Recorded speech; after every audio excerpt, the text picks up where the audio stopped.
those of us who have been interested in fast cars since the 1970s, the lingering impression remains that Lamborghinis are long on looks and big, loud engines and short on sophistication, technology, and refinement. This started changing in 1998 after Audi purchased Lamborghini, and the transition accelerated with the introduction of the Gallardo about 5 years later. With every subsequent new car, Lamborghini has gotten more serious about offering a more complete set of automotive virtues. The most impressive one yet is the new Huracan Performante.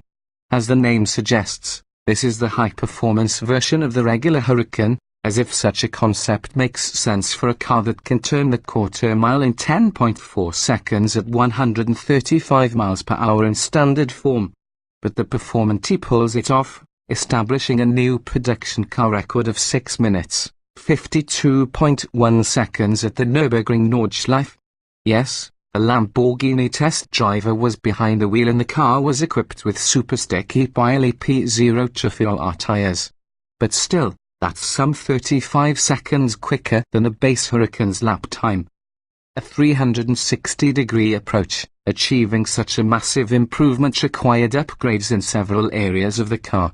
Lamborghini R&D boss Maurizio Reggiani calls this a 360-degree approach to performance.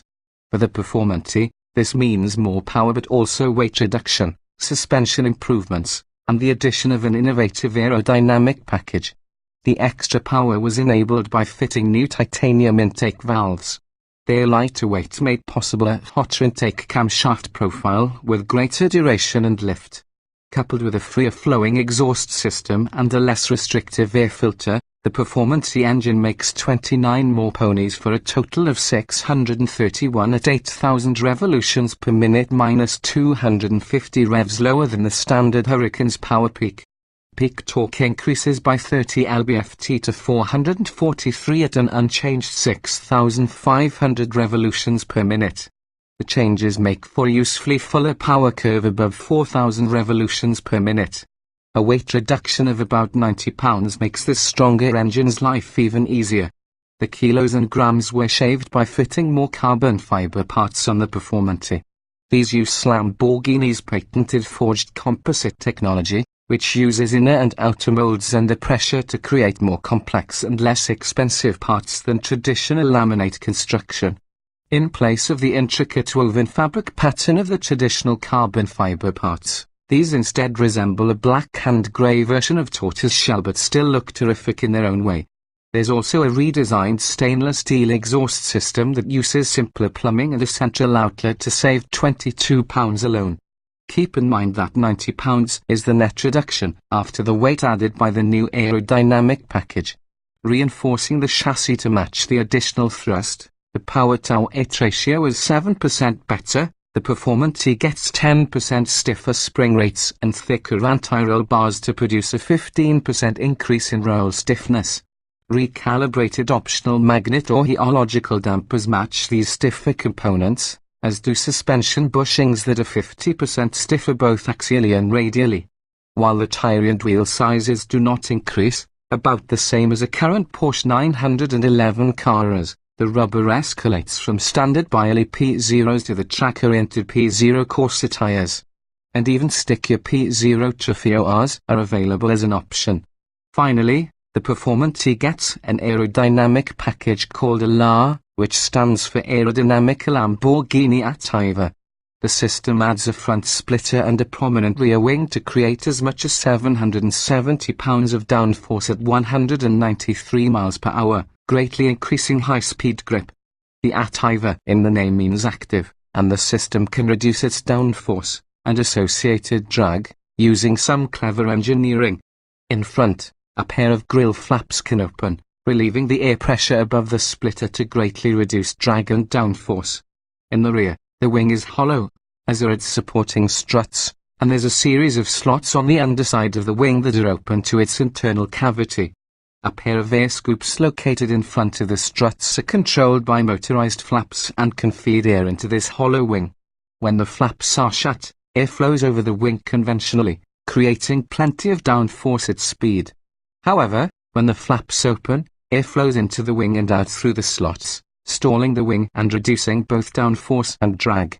This is a much simpler and lighter approach than using some sort of linkage to change the angle of the wing. It also allows side-to-side adjustments, as there is a separation in the middle of the wing's cavity. So by stalling only one side of the wing, it's possible to balance the vertical force on the rear tires during cornering. Animated at Imola, we had a great opportunity to evaluate these changes at the Imola racetrack, near Lamborghini's Sant'Agata Bolognese headquarters. Although the track has been reconfigured with several new chicanes since the accident that killed Ayrton Senna in 1994, it is still an extremely fast circuit, well suited to powerful cars. With the Anima, Lamborghini speak for driving mode selector, set to the racetrack-oriented Corsa setting, the car is configured to have maximum downforce, the stiffest shock response, and heavier steering with a linear and faster ratio. Yes, a faster ratio. The Performante is available with Lamborghini Dynamic Steering, which allows changes in the steering ratio, not just the steering effort and feedback adjustments that have become typical in performance cars. In Corsa mode, too, the 7-speed dual-clutch automatic gearbox operates in full manual mode, banging hard shifts as you manipulate the large paddles on the steering column. It's a good thing that the paddles are large and easy to reach because the engine charges toward its red line so quickly that simply shifting before you bounce off the rev limiter requires concentration. But within a few laps, we'd learned exactly which frequency of the V10's bellicose roar signaled that we were approaching the 8,500 revolutions per minute red line. That red line is quite high for an engine with the V10's longish stroke and humble origins. It did, after all, evolved from Audi's V8 engine that launched for the 1990 model year, which in turn was derived from Volkswagen Golf power plants going back to the 1970s. Despite these strands of low-born DNA, it's a wonderfully satisfying engine with great charisma and no turbochargers to homogenize its intake and exhaust soundtracks. The carbon ceramic brakes felt fully capable of coping with the engine's power, and the enhanced suspension gave the car a planted and secure feel. The Performante turns in well, and despite having all-wheel drive, it's the tail end that breaks free first. Within a few laps, we were seeing 170 miles per hour on the longest straight and sliding the car through the tight chicanes as we used the curbing to straighten the car's line. The Performante's forgiving nature near its handling limit made its extreme performance accessible. Ambling on the avenue, outside the confines of the track, we flicked the Anima to Strada, Italian for street, and happily trundled along through thick city traffic. The dynamic dampers are softer in this mode, and, while firm, the ride never felt harsh over the fairly smooth Italian roads. At the same time, steering effort is more moderate and the transmission operates in an automatic mode, shifting for itself smoothly and letting the aggressive engine loaf at low RPM, which it is perfectly glad to do. The Performante comes standard with a minimally adjustable track-oriented seat, but buyers can also opt for the comfortable, highly adjustable standard seats. Forward visibility is excellent, the jet fighter array of switches eventually makes sense, and you can appreciate showy touches such as the brighted flip-up cover that protects the engine start switch. The instrument cluster is a large TFT screen that is extensively reconfigurable to suit your whims. But the tachometer is somewhat hard to read, and, given how rapidly the engine accelerates, a head-up display would be a nice addition. Whether used as a track tool or a Sunday escape vehicle, the Huracan Performante satisfies and excels.